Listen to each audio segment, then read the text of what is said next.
औज़ुबिल्लाहि मिनश्शैतानिर्रजीम बिस्मिल्लाहिर्रहमानिर्रहीम।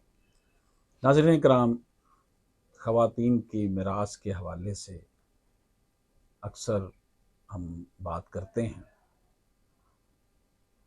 इस्लाम से पहले दुनिया के मुख्तलिफ़ मज़ाहब में कानून मिरास बहुत ही गैर मतवाज़न था।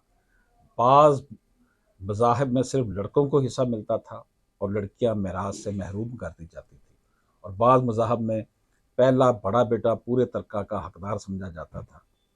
इस्लाम ने इस नाइंसाफ़ी और बेइतदाली को ख़त्म करके एक नहायत मुतवाज़न और आदलाना निज़ाम मिरास कायम किया, जिसमें मर्दों के साथ साथ औरतों को भी तरका का हकदार बनाया गया।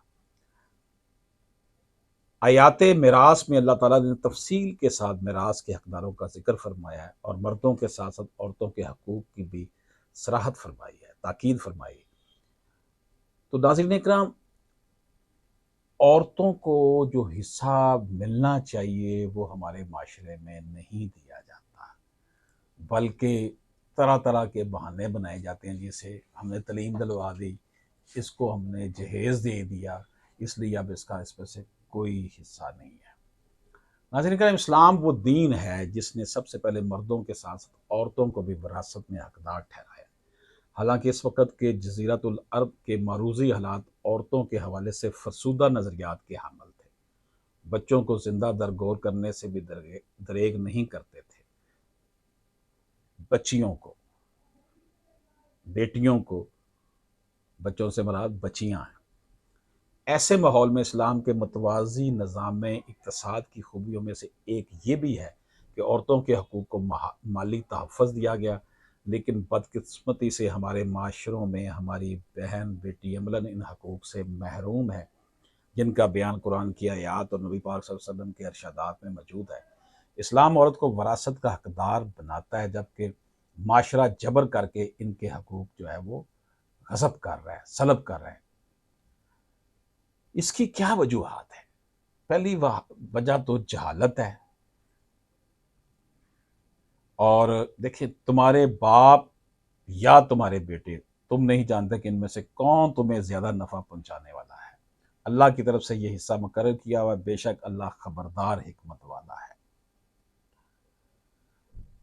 नाज़रीन इकराम, ये सूरह निसा में अल्लाह पाक ने फरमाया है, माल परस्ती और लालच के हवाले से बात, और मिरास का सारा माल जमा करके खा जाते हो और माल से बहुत ज्यादा मोहब्बत रखते हो।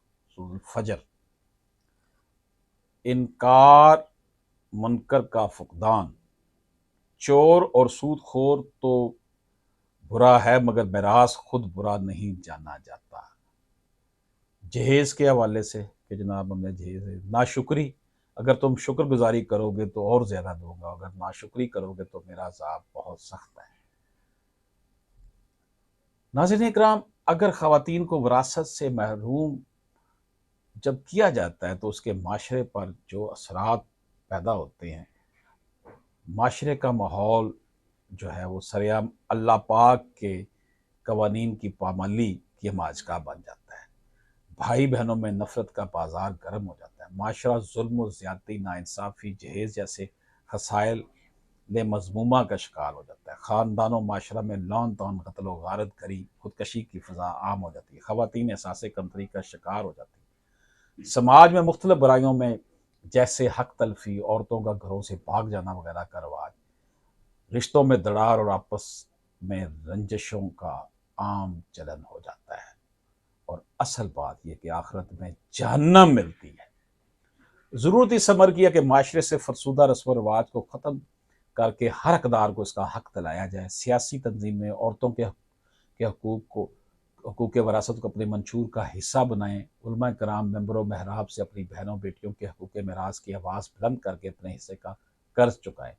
नाज़रीन इकराम, यहाँ पर मैं एक बात आपकी खिदमत में अर्ज़ करूँ। Supreme court of Pakistan, apex courts ने बहुत ज़्यादा इस हवाले से इंपॉर्टेंट जजमेंट हैं। काजी फायज़ साहब के इस हवाले से जजमेंट हैं, अमीरुद्दीन खान साहब की, यहिया अफरीदी साहब की, जस्टिस मंदोखेल साहब की भी जजमेंट्स हैं। और काजी फायज़ साहब ने बड़ी तफसील के साथ इनहेरिटेंस के हवाले से का जो जजमेंट्स दी हैं, उसमें ये बात क्लियर है कि हिबा के नाम पे, तमलीक के नाम पे, बै के नाम पे दस्तबरदारी करके अगर किसी बहन बेटी का हक मारा जाता है तो ये पब्लिक पॉलिसी के खिलाफ है, ये नल एंड वाइड हो जाएगा।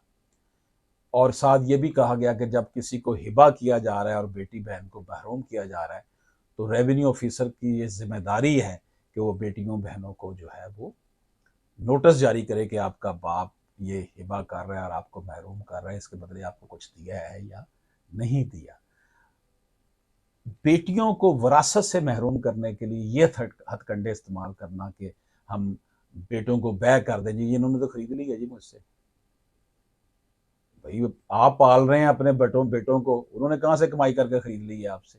कभी आपने देखा कि बेटा बाप से कोई चीज खरीद रहा हो? ये सब ड्रामा है। शर्म आनी चाहिए हमें खुद को मुसलमान कहलाते हुए भी। दूसरी बात यह है कि जनाब बेटियों से दस्तबरदारी करा दी जाती है कि देखो ये सारी प्रॉपर्टी जो है ना बेटों भाइयों के नाम लगा दो, वरना हमारे शादी के बाद हमने तुम्हें अपने घर में दाखिल नहीं होने देना। बेटी ने, अल्लाह ताला ने उसे बेटी बनाया है, औरत अल्लाह ने बनाई है, मर्द को अल्लाह ने बनाया। अगर वो कोई औरत पैदा हो गई है तो उसमें उसका क्या कसूर? तो ये तो अल्लाह ताला की तरफ से है ना, तो किसी को मर्द पैदा कर दिया, किसी को औरत। तो ये जो तमीज़ है, तखसीस कर दी गई है, डिफ्रेंसिएशन की गई है, ये इंतहाई मोहलक है। एक ऐसे माशरे में, ख़ास तौर पर मैं पाकिस्तान की बात करता हूँ जो खुद को इस्लामी जमहूरिया पाकिस्तान कहता है। तो जनाबे वाला, दोस्तों, बहनों, बेटियों, सुनो, अगर कोई शख्स किसी का वरासती हक हिबा के नाम पे, तमलीक के नाम पे, बै के नाम पे, दस्तबरदारी के नाम पे गसब करता है, उसकी बख्शिश नहीं होनी। अगर किसी बाप ने गलती से या बेटों के प्रेशर में आकर कोई ऐसा कदम उठाया कि बेटों को हिबा कर दी, बेटियों को महरूम कर दिया या उनके नाम लगा दी किसी तरीके से भी, तो आप उसके खिलाफ उठ खड़े हों और उसको ख़त्म करवाएं हिबा को। ऐसा हिबा, ऐसी तमलीक, ऐसा बै, ऐसी दस्तबरदारी ख़त्म हो सकती है। टाइम लगेगा। पाकिस्तान के अदालती सिस्टम में बड़ी कमज़ोरियाँ हैं, लेकिन देर है अंधेर नहीं। अल्लाह पाक उम्मीद का नाम है, अल्लाह पाक हौसले का नाम है। अगर हम नामीद हो जाएंगे तो गोया कि हम अल्लाह को अल्लाह नहीं मान रहे। इसलिए जिस शख्स ने भी किसी भी बहन बेटी का हक खाया उसे उठ खड़ा होना चाहिए और अपने हक के लिए आवाज़ उठानी चाहिए। ये आपकी औलाद के काम ये प्रॉपर्टी आएगी। अशरफ आसमी एडवोकेट को इजाज़त दीजिए। अल्लाह हाफिज़।